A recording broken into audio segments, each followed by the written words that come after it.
Namaskar. In our journey for inner peace, many of us would have experienced a pendulum effect. That is to say, when we are going in for puja or the meditation, we are very comfortable, very calm. But the moment we are out, same disturbances, disruptions, traffic of thoughts is there as it was prior. Now, there is a reason for it. And that reason, which I realized in my own case, was the clinging habit of the mind. The moment it gets a foothold in the form of slightest of thoughts, it will create a world. And that world will cause disturbances. Let us understand this with a small example of Osho's story. I had read it also somewhere that one one sadhu, he was in the forest and he was very disturbed by the rats. They used to bite the clothing and disturb it. So he brought a cat. The mice were finished, but the next problem was the feeding of cat. Now for that he had to get milk, so he got a cow. Once the cow was there, the cat was getting milk, but then the cow's requirement for food and everything was to be catered for. So this man, he gets a companion in the form of a lady. Once she comes in, the requirements of the cow are taken care of, but the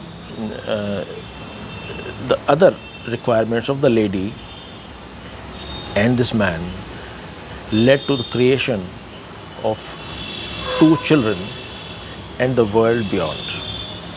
So this is an example which aptly describes that the mind, whenever it gets even a small foothold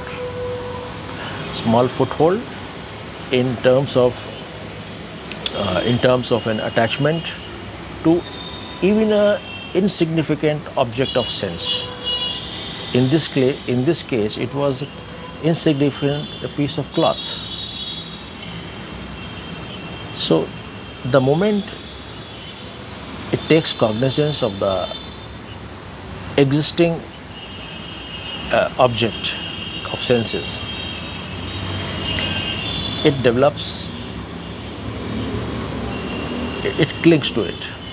Now when it clings, when it gets attached to it, there is definitely a rise of desire to do something. Now when the desire is there has to be an action. At this stage, this is the last limit. At this stage, if the action is not provided, then also the desire will end.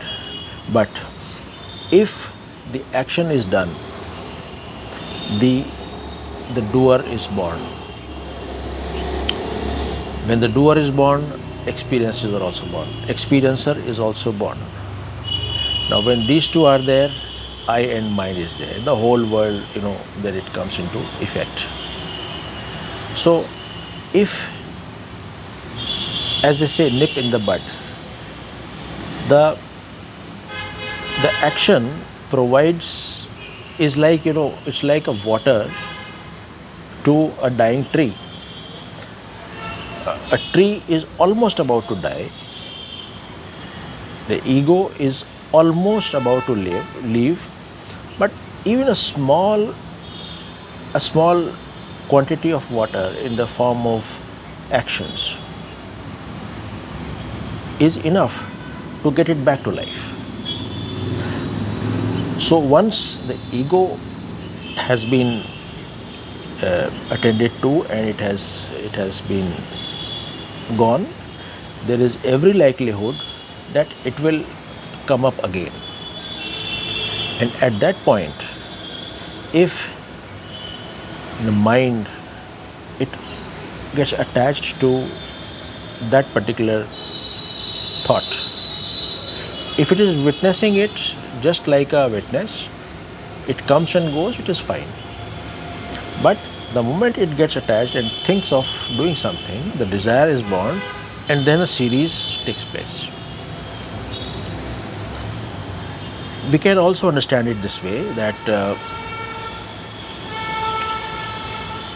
when in the rainy season the clouds are there, after the rainfall the clouds go, but immediately after some time the clouds re-emerge, they reappear, and there is rain again.